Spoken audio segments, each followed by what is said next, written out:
Hey, everybody. Welcome to Everything Philly podcast, your platform for information and entertainment and discussing some hard-hitting topics. I'm Sharice. Little Rob. And today we have two special guests. I'd like to introduce Herman from Peace and Love. Hey. And we have, excuse me if I mispronounce your name, Lukman Abdullah. Hello. Is that correct? Yes, ma'am. Perfect. From Philadelphia Anti-Drug and Violence Network. Welcome, gentlemen. Two big focuses in the city. Things we really need to work on. You know, we have a problem with violence in Philadelphia right now, and everyone is trying to find a solution, trying to come together, put our minds together, just become stronger as a unit instead of fighting each other to be the big head on the beast. So, Mr. Herman. Yes. Long time. Long time. Admirer of yours. Same. To me, someone could stay out of the negativity and focus on the things they want out of life without being influenced by their peers is a strong-minded individual for me, and I give all praises to anyone that know how to stand on their own 2 feet. And as long as I have known you, I have never known you to get into some nonsense or heard anything negative about your name or anything like that. And that's much love, brother. Gratitude. So what are you into these days? Continue to market in Peace and Love, our nonprofit, and along with my coworker, Lukman Abdullah, working with him at PAN. We have quite a few things on for the youth and for the community. Real quick, I just want to remind everybody, or if those that don't know, that this month is Teenage Domestic Violence Month. So what our focus is right now is healthy relationships. And a healthy relationship can be with your parents, your siblings, your neighbor, your coworkers. And that's what the focus is for us this particular month. This is Teenage Domestic Violence Month. I love that. Healthy relationships could go a long way. And I think that's something that really need to be preached because nowadays you walk down the street, you don't know if a person's going to say hello, shoot you in your head, punch you in your face. You don't know what it is. It's like we need to build these kind of relationships amongst our communities. Yeah. So what's Peace and Love all about, though? Peace and Love is an organization my sister and I started.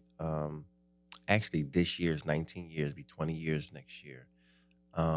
Behind the loss of our sister, our oldest sister, Reese, was murdered by her husband. The murder actually happened in 1985. What happened 19 years ago, the then mayor cut a lot of the budget. He cut the budget for Parks and Rec. He cut the budget for libraries.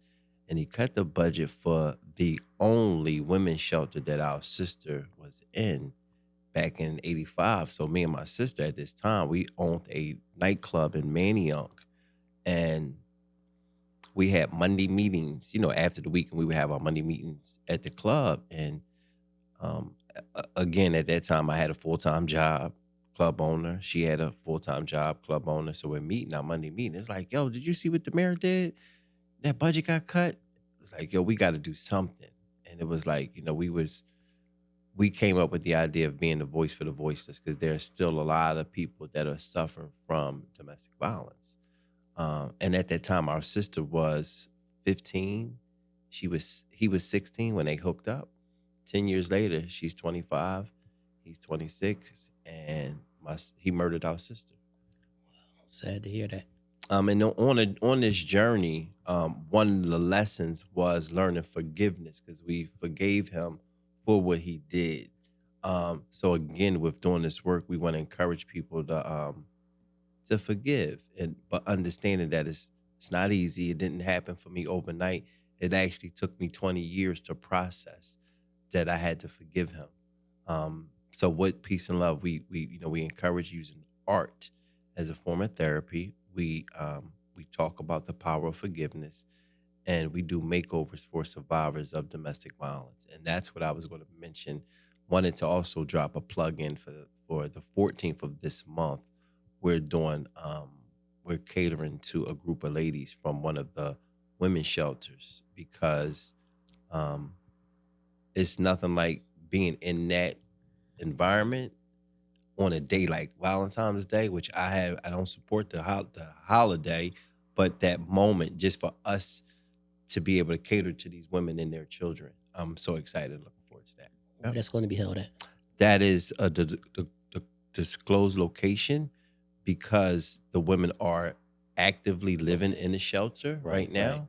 Well, of course, we would disclose the location after because the place that it's at is a community location. And again, like we're here meeting with you and your wife, we need to collaborate and we need to talk and we need to share resources and information. So after, we will definitely share the resources and information so we could use this neighborhood entity together. I would love to be a part of that. Yep. So a little love goes a long way, man. Oh, it does. And when you learn to forgive, it's like you get a new source of energy because to harbor any kind of pain, negativity, hate, it's a lot of wasted energy. Right. It's like you're holding on to something that's holding you back, and you say you want to move forward, you want to let go. And I know it's definitely a hard thing to do, but if you want to better yourself in any kind of way, you always got to learn how to forgive. You got to because if it's someone that's still alive or past or whatever case, they may have moved on with their life and you're still stuck. So it's hurting you twice. You lost a loved one and now you lose yourself from the pain. So it's definitely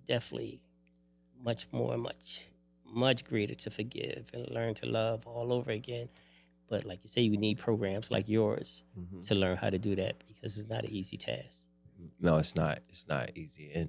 And I want to let people know that it's not an easy task. And I believe that I'm still tested on my forgiveness. Like even after we have this conversation, I'll share this. I'm going through a process of like, oh God, what am I going to get tested with? Forgiveness, because I feel like I'm tested. Like, yeah, do you really forgive? Like, oh, you talking about like I'm being boastful. I'm bold. I'm bragging about forgiving, but I feel like this has happened. Week later, 2 weeks later, I'm tested with something to see if I really am a forgiving person or if I'm in a forgiving place. So it's a process. That's the devil, bro. Yeah, it's a process. It's a process. Well, it's the devil and sometimes it's God because you're also being tested on your faith. My favorite prophet was Job, Ayub. He was tested on his faith. So every test isn't from the devil. And this from Herman's perspective, because we're tested on our faith. And we're told that, you know what? You're not going to say that you believe and not be tested. So it's just Herman's process. So, I thank you for that because I look at every test as, a bad test. It's like I say I'm doing something, but words are just words. And I'm one that could throw that to you all day long. Words are just words. I'm on actions. I'm on character. Like I watch everything someone do or say around me, how you move, how you act, the words that come out your mouth to see if they all connect with one another. So I never thought about God testing my faith. I really never did. So I thank you for that one. Something I need to look at. Mr. Abdullah. Yes, ma'am. Philadelphia Anti-Drug and Violence Network. Can you talk to us about that? Because that's definitely something that is very impactful in the city, especially with all the things that are going on with our kids. So can you talk to us a little bit about your this organization?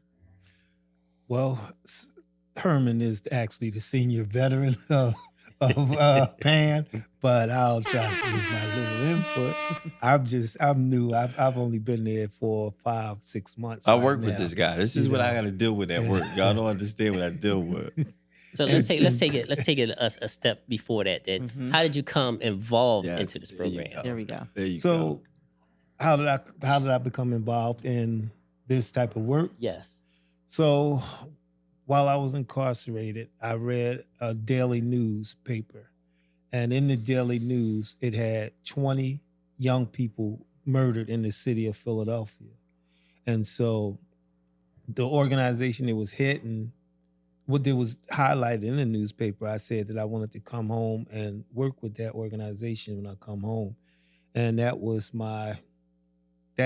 ignited my desire to really want to be engaged in stopping the violence that's going on in our communities.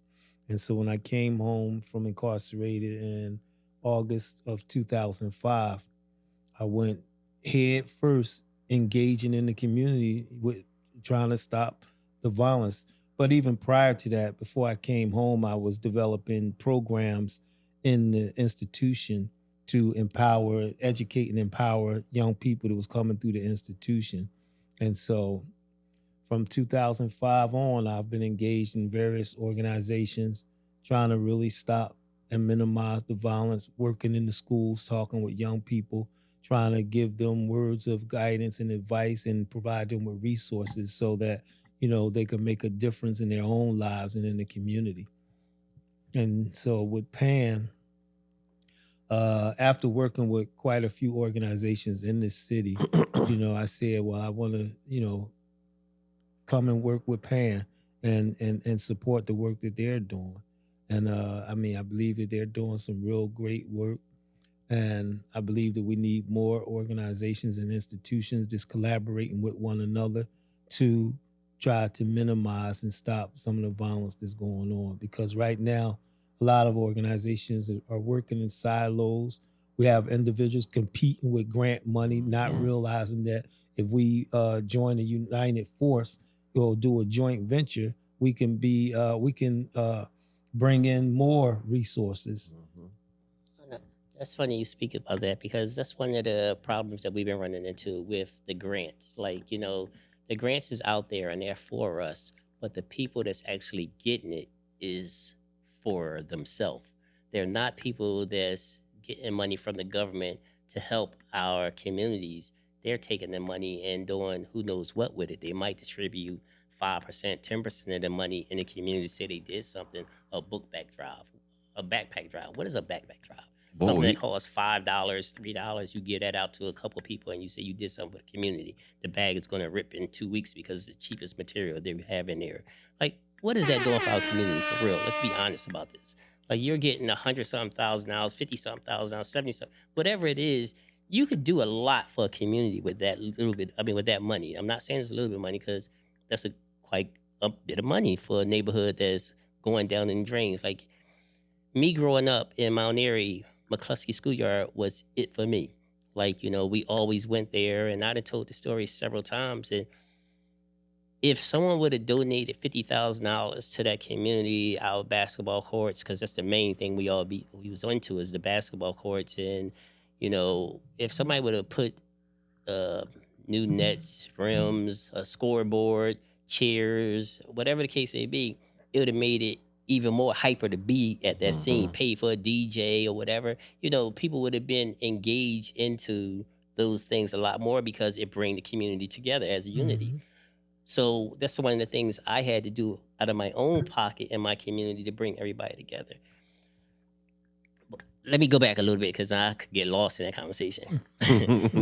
One thing that you really just struck me on, you spoke about being incarcerated very freely. Yeah. And that's something that's taboo to a lot of people because they're embarrassed about coming from prison and they won't speak on the situation or the things they have been through. And, I'm coming from that same system. And a lot of people look at you down like, the worst of you. And they don't understand that because I guess a lot of people came home and they show the worst of them. Like they feel as though the community owed them something for them to go into jail. So they come home and they act a fool. And that kind of stands out to those that's really trying to do something positive. But prison doesn't have to be a bad thing. Like in prison, I really learned who I am. I learned the mistakes that I made. I learned I had to forgive myself in order to move forward. And you sound like that same type person. So can you tell us a little bit about the situations that you've been involved in prison, how you came to involved into the man you are today? Yes. Well, I'll be honest with you, brother. When I went to prison, I was an angry young fellow. And my first 10 years was reckless. I was engaged in a lot of fights, unfortunately, stabbings, guard fights with guards, until, like I said, go back to Brother Rashawn Brooks Bay. Had been incarcerated 35 years. And he told me, you acting like an animal on remote control. And so as I started recognizing, yeah, I was acting like an animal on remote control. And the funny thing that happened to me is when I was 9 years old, my uncle gave me a book From Superman to Man by J.A. Rogers. I couldn't read that book. I wasn't thinking about reading that book.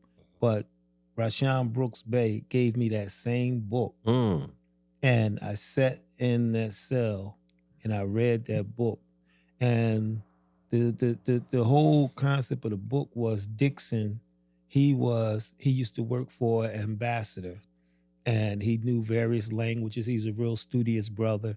And then the ambassador he worked for passed away. And this was like in the 20s or 30s.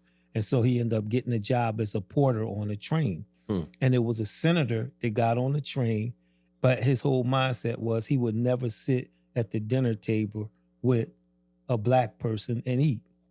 And so he kept asking Dixon, well, what is that you reading? What is that you reading? And Dixon kept trying to prevent him from understanding what he was reading. But when he finally gave it to him, the senator said, well, what do you know about this? Wow. And so Dixon showed him what he didn't know about Caucasian people, and he showed him what he didn't know about black people. And so at the end of the train ride, the senator asked Dixon to come to his house and have dinner with his colleagues. Wow. And so what that showed me in that book was that education can be empowering if you have the right information and education. You got to be a good student, take good notes. But the one thing that I realized is that self-development is the basis for community development. We could build a lot of beautiful buildings and houses and put up these nice, beautiful monuments. But if the mindset of the people don't change, we're going to still see a lot of destruction. And so for me, understanding that I need to deprogram myself and reprogram myself with information that's going to help me grow and develop. And another book, Visions for Black Men by Naeem Akbar. That book really helped me because Naeem Akbar gave the concept of the caterpillar crawling on the ground and how the caterpillar is always subject to the destruction of man and woman because we step on them, we catch them, put them in jars and so forth and so on. But he said when that caterpillar goes up into the cocoon, it comes out as a beautiful butterfly. And he was saying that is the mind of a person being elevated and transformed. And so that started it for me, just constantly reading and studying. And then I began to change my views. You know, I began to see the world from a different lens. Like George Jackson speaks about how we always see the world through our rose-colored glasses. But my rose-colored glasses was taken off and I was seeing the reality of the society we was living in. And that really helped me and motivated me to make a change in my own life. And the last thing is my youngest sister had just had a son and she brought my 1-year-old nephew up and I was behind a glass because of being in solitary confinement. And this young guy put his hands up on the glass and was smiling and playing with me like he knew me. And it was the first time we ever seen each other.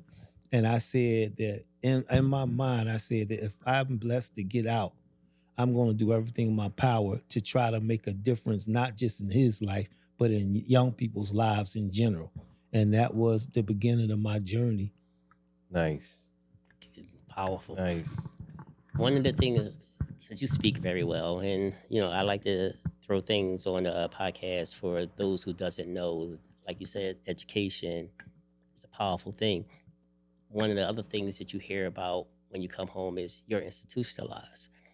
Can you break down that word, institutionalized?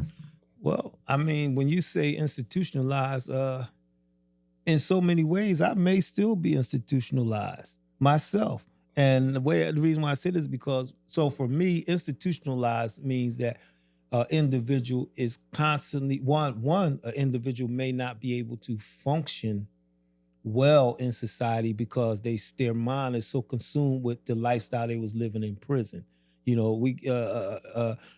Like I give you an example, but being in solitary confinement for all that time in those freezing cold cells, we literally had to drink hot water to keep warm. Right now today, I still really don't like cold water. I still drink hot water. And sometimes I have to catch myself when I'm taking a shower because I'm end up washing my underclothes in the shower.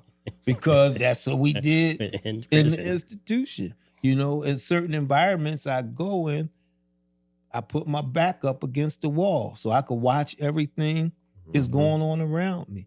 You know, I don't eat Chi-Chis no more. Hey, listen. One thing about Chi-Chi's ain't bad. I went to a trip over to Jamaica one time, not Jamaica, Hawaii one time, and made a Chi-Chi in my room. Me and my Okay. friend and two females. Okay.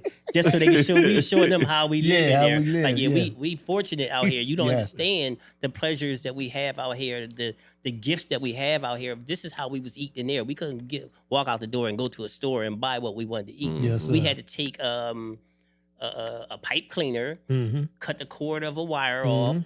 stick it in there, heat it up in a coffee pot Yep. or whatever it is we could find, and make our food. Or Yeah. if you wasn't fortunate to have that, because a lot of places I've been to didn't have plugs, Yes. we had the old radiators. We had to put their water on a radiator Mhm. until it got hot enough. And we had to show these people this is how Yes, we sir. live. So take the things that you have out here as a blessing, not Yes, for sir. granted. Yes, sir. So it's like, I love your story. Thank I you, love your sir. story. Love and you as well. I could see Everybody. nothing but greatness coming from you. And if same thing you guys were speaking on, if we learn to come together as one, Mhm. we could do many powerful things. Mhm. And Yes, I would sir. love to work with all organizations to do whatever it is, because this is a platform that we need to put it out there of what needs to be done. Mhm. Yes, sir. Yes, sir. So if we can help you guys and you can help us, then we can help our communities. We can help our generations to come, because right now we're heading to a brick wall, and we need everything we need to get it out there, because our children, even our peers, some of them just need to be listened to. They need to be Yes. heard. Yep. So when you listen to them, they'll give you everything that's inside that's hurting them. And then you can come up with a solution to solve the problem. Mhm. But if you're telling them everything that's in your mind that don't even have anything to do with their situation, what are they going to do? They're going to walk away from you like they never heard anything that you said that's going on. It's funny you say that, because I had wrote an article a few months back in the Philadelphia Citizen, and the article was titled, "We Must Listen to the Youth." It's definite. Mm-hmm. It's definite.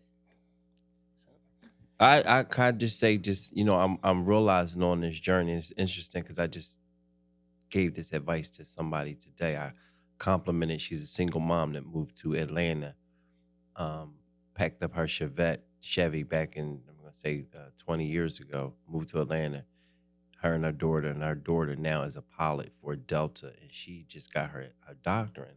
So I was just giving her, just complimenting her, and she said, Herman, it's so funny. Every time you say the same, you have been saying the same thing around, I guess, her anniversary time for whatever. And I said, well, I look at it, I've come to look at it that a spirit told me to say that to you, and you must needed a reminder right now. I don't know what place you in. I said, but I ain't trying to smash, and we friends, and like I'm not giving you this compliment because I'm trying to get something from you. right. But we're not talking and we're not communicating, and we're dealing with the same stuff. And I just feel like now is where things are being exposed. Like I thought you was getting ready to have a Cat Williams moment when you were talking about how things aren't working out, because that's what we need to realize. Yo, it's not working out because of these things, and we don't want to be honest. And it's just like, yo, dude, like it's about we need to plan at least 2 to 3 generations to come. And unfortunately, we may have to learn from 2 to 3 generations behind us. But we got to be critical listeners, and we have to be long-term planners. Lukeman and I were just talking about this yesterday. I shared with him that my neighbor, and I had a neighbor that was half black, half white. She said, Herman, my grandfather, who was a white man, told me that the white man is a long-term planner. And I just think we need to be mindful how we're changing things, planning for things, preparing for things, what's really important that we're preparing for. And the example that Lukeman just gave for the mirror, and I'm paying attention to the lessons. So I would say all that to say that I'm paying attention to the lessons. Now, Rob and I grew up in the same neighborhood, but again, Philadelphia being geographical, He's from Wadsworth, we call Wadsworth, and I'm from Vernon Road and Sharpneck. This is 3 different sections of Mount Airy, of Uptown, which people will say, Uptown, oh, that's all Uptown, but people don't realize even Uptown is divided. Am I right, Rob? Definitely. So definitely. for all of these years, and I've had just the kind things he said about me, I say those same things back about Rob, who had a reputation of being a good dude, just a good dude, despite of whatever he did. When it came to being person to person, man to man, he's a good dude, And for us to come to survive life or come all the way and be where we are now, and we're finally coming together. And then like Luke Mine, for you guys to know, for Luke Mine, he say all the others, dude is like, he the sugar honey iced tea when it comes to writing, when it comes to speaking, and working with him. Like, it's about work. You know what I mean? It's about getting the assignment done. And just me being the elephant in the room, watching him as a father. So I look at morals and ethics. So morally and ethically as a man and as a father, he's the person that I would want to be around, And I just feel like as I see the future's coming, we need to have those rough conversations, get past those conversations, and find our similarities. Not our differences. Let's focus on our similarities, and let's get busy. And I don't know if I said this when I was speaking to you and your wife last time, but there's an election coming up, and I encourage us to have conversation around Malcolm X's last speech, the ballot or the bullet. And I would love to have topic around that. How I feel about that, because I don't do the politics. However, it's a part of our day to day.